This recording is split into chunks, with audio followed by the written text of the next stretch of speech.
everyone, it's Melinda Love here with Boom and Bakes TV. In this video, I will be sharing a plant-based banana bread recipe. This is a recipe my dad makes a lot and we all love it. It's made with really healthy ingredients. It is gluten-free, refined sugar-free, and oil-free. This recipe is inspired by plant-based cooking show. I will leave the link to their recipe video and their website in the description. My good friend Gary over at Healthy Vegan Living recently posted a vegan banana bread recipe on his channel too, so I will link that in the description as well. For the ingredients, I am using 2 cups of oats. And I will be blending these in my food processor lightly to make an oat flour. I'm using 4 ripe bananas. It's preferable to use overripe. These are almost overripe, but they will work. 3 go in the bread and we're using 1 on top. Here I have approximately a 1/4 cup of finely chopped dates. I am using these pitted dates, Neglect Noor.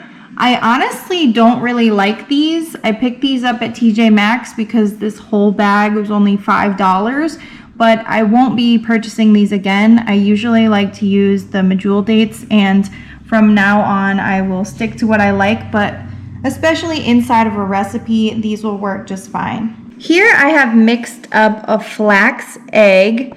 So I used ground flax seeds, and it's 2 tablespoons of ground flax and 6 tablespoons of water. So all you do is stir the 2 ingredients together and it replaces an egg in almost any recipe. Here I have already measured a few dry ingredients. I have 1 teaspoon baking powder, a 1/2 teaspoon baking soda, and 1 teaspoon cinnamon. To blend the oats into flour, I am using my Cuisinart food processor.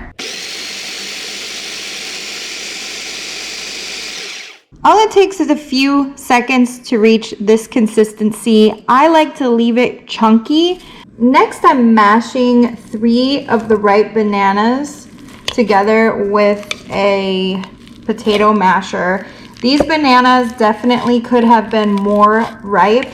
It is suggested to use overripe bananas, but this will work. Next, I'm adding the dates, the oat flour, the flax egg, and our dry ingredients. And again, this is baking powder, baking soda, and cinnamon. So now I'm just stirring all of this together to make our bread dough. I have spread our batter evenly in a 7 by 9 inch glass pan. I chose to use this size instead of the bread loaf pan because this actually fits perfectly in my Instant Vortex Plus air fryer oven. So I really prefer using this over the oven. And I really love this machine because there's so much you can do with it. You can air fry, you can bake, you can dehydrate, you can reheat. And there's even a rotating basket, which I love to use for potatoes to make wedges and fries oil-free, air fried, and they come out delicious. So for the bread, we are going to bake on 375 for approximately 30 minutes. I will keep checking it just to make sure. I almost forgot to add sliced banana on top, so I took it out real quick. I used our remaining ripe banana to slice into 3 slices and just laid it on top. Now it's ready to bake. So it's only been a few minutes and the top is already starting to brown. So I'm actually going to move this down to the bottom and turn the temperature down to 350. You may not need to adjust the temperature if you're using your regular oven. So here's what it looks like. It just came out of the oven. I cut it into little brownie size pieces, little grab and go pieces. So here's what it looks like on the inside.